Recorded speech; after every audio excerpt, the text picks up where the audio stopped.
कभी कभी इंसान का सबसे बड़ा दुश्मन बाहर का नहीं होता बल्कि उसके अपने घर वाले ही होते हैं। जहाँ मोहब्बत सपोर्ट बनने की बजाय कंट्रोल बन जाए, जहाँ हर फैसला प्रेशर से हो और जहाँ खुशी भी परमिशन के बगैर पॉसिबल ना हो, उसे कहते हैं टॉक्सिक फैमिली।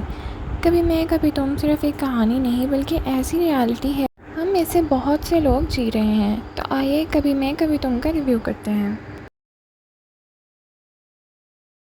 अस्सलाम वालेकुम नाज़रीन, welcome back to my channel. Toxic family का मतलब ये नहीं है कि घर में लड़ाई होती हो, बल्कि टॉक्सिक फैमिली वो है जहाँ हर बात पर कंट्रोल हो, इमोशनल ब्लैकमेल यूज़ किया जाए, लोग क्या कहेंगे ये ज़्यादा इंपॉर्टेंट हो जाए, बच्चों की फीलिंग्स इग्नोर की जाए। कभी मैं कभी तुम कॉन्सेप्ट को इनडायरेक्टली हाईलाइट करता है कि कैसे फैमिली लव के नाम पर प्रेशर क्रिएट करती है।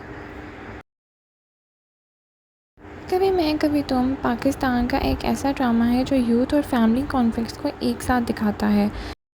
ड्रामे की कहानी शर्जीना से शुरू होती है, जो एक डिसिप्लिन्ड, एजुकेटेड और सेल्फ रिस्पेक्टिंग लड़की है। उसकी एंगेजमेंट अदील से होती है, जो वेल्थी फैमिली से बिलोंग करता है और शर्जीना के कज़न भी हैं। सब कुछ ठीक चल रहा होता है, लेकिन लास्ट मोमेंट पर अदील शादी कैंसिल कर देता है। रीज़न सिर्फ प्यार नहीं बल्कि सोशल प्रेशर और फाइनेंशियल ईगो इश्यूज़। यहीं से शर्जीना की ज़िंदगी पूरी तरह चेंज हो जाती है और उसे मजबूरी में मुस्तफ़ा से शादी करनी पड़ती है, जो अदील का यंगर ब्रदर है और बिल्कुल ऑपोजिट पर्सनालिटी रखता है। शर्जीना का करैक्टर इस ड्रामे के इमोशनल कोर है। उसके लिए ये सिर्फ शादी टूटना नहीं होता बल्कि इज़्ज़त और ट्रस्ट का ब्रेकडाउन होता है। वो अपने आप को हर्ट और ह्यूमिलेटेड फील करती है और सबसे मुश्किल बात ये होती है कि उसे अपनी लाइफ का डिसीजन खुद लेने का मौका तक नहीं मिलता। ये एस्पेक्ट ड्रामे का बहुत रियल और रिलेटेबल बनाता है।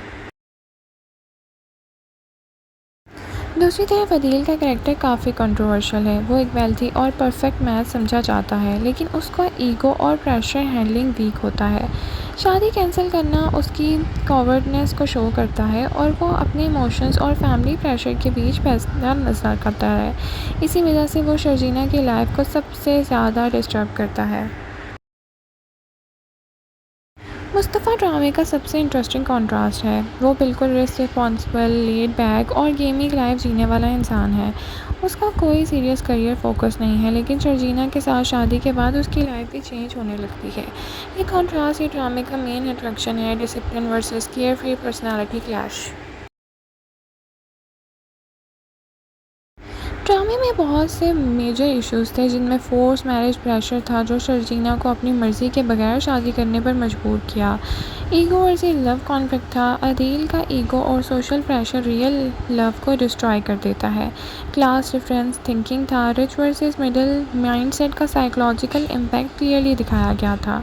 रिस्पॉन्सिबिलिटीज इश्यूज़ थे, जो मुस्तफ़ा का इमेच्योर बिहेवियर रिलेशनशिप को और कॉम्प्लेक्स बना रहा था।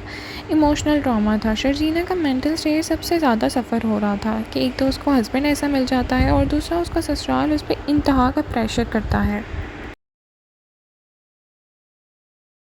ड्रामा ये भी हाईलाइट करता है कि कैसे फैमिलीज़ अपने डिसीजंस बच्चों पर इम्पोज करती हैं और शर्जीना को अपनी लाइफ चूज़ करने का हक नहीं दिया जाता।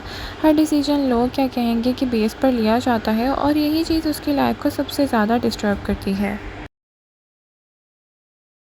ड्रामे में बहुत कुछ होता है। अदील की रिच वाइफ शर्जीना को इंतहा का ह्यूमिलेट करती है और उसकी सास भी उसी का साथ देती है, लेकिन अंजाम में अदील के साथ बहुत बुरा होता है और सबको एहसास भी हो जाता है कि शर्जीना सही थी और मुस्तफ़ा भी अपना करियर बना ही लेता है। लेकिन एक चीज़ जो इस ड्रामे की सबसे ज़्यादा हाईलाइट हुई कि पैसे के पीछे इतना ग्रीड इस फैमिली में देखने को मिलता है। मुस्तफ़ा की माँ हर चीज़ को पैसों में तोलती है और अपने बेटे तक को बख्शती नहीं है। मुस्तफ़ा और शर्जीना को घर से भी निकाल दिया जाता है, फिर वो सर्वाइव करते हैं। ये एक बहुत ही अच्छी जर्नी दिखाई गई है कि कैसे अपने पैरों पे खड़ा हुआ था जाता है। तो नाज़रीन, कभी मैं कभी तुम एक सिंपल लव स्टोरी नहीं थी। ये एक इमोशनल सोशल एक्सपेरिमेंट था जो बताता है कि रिश्ते सिर्फ फीलिंग से नहीं चलते, उनमें रिस्पेक्ट, टाइमिंग और मैच्योरिटी भी ज़रूरी होती है। ओवरऑल कभी मैं कभी तुम एक इमोशनल और रियलिस्टिक और थॉट प्रोवोकिंग ड्रामा था। आपको इस ड्रामे का एंडिंग कैसा लगा? कमेंट सेक्शन में अपनी राय का इजहार ज़रूर करिएगा। लाइक, शेयर और सब्सक्राइब करना ना भूलेगा। Thank you so much for watching. अल्लाह हाफ़िज़।